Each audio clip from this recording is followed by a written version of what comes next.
Cricket எவ்வளோ மோசமாக போயிட்டுருக்கு அப்படின்றதுக்கு இந்த வீடியோலாம் ஒரு எக்ஸாம்பிள். அது ரன் அவுட் அடிக்கலாம்.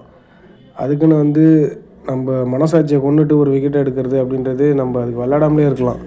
இந்த விக்கெட்டை பார்த்தீங்கன்னா ரூல்ஸ் படியும் லாஜிக் படியும் எல்லாருமே அவுட்டு அப்படி தான் சொல்லுவாங்க.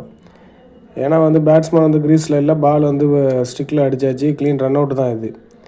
ஆனால் ஒரு ஸ்போர்ட்ஸ்மேன்ஷிப்பு, ஜென்டில்மேன் கேமு அப்படின்னு ஏன் இந்த ஒரு கேமை கிரிக்கெட்டை மட்டும் சொல்கிறாங்க அப்படின்னா, இது ஒரு டீசெண்டாக, அதாவது ஒரு லாஜிக் இருக்கக்கூடிய ஒரு கேம். அதாவது நம்ம ஒரு நேர்மையாக விளையாடக்கூடிய ஒரு கேம் அப்படின்னு இருக்கிறதெல்லாம் இது இன்னும் ஜென்டில்மேன் கேம்னு சொல்லிகிட்ருக்காங்க. ஆனால் இதுவே அந்த காலமாக இருந்துச்சுன்னா இந்த விக்கெட்டை வேணான்னு தான் சொல்லியிருப்பாங்க. ஆனால் இப்போ நீ எதுக்கு வெளில அதெல்லாம் ஒன்றும் கிடையாது, இது அவுட்டு தான் அப்படின்னு சொல்லிட்டு இந்த காலத்தில் ஆர்கியூ பண்ணிட்டு தான் இருப்பாங்க. இதே நிறைய மேட்ச்சில் நீங்கள் பழைய மேட்ச்லாம் பார்த்தீங்கன்னா கேப்டனே இந்த விக்கெட்டே எனக்கு தேவையில்லை அப்படின்னு சொல்லுவாங்க.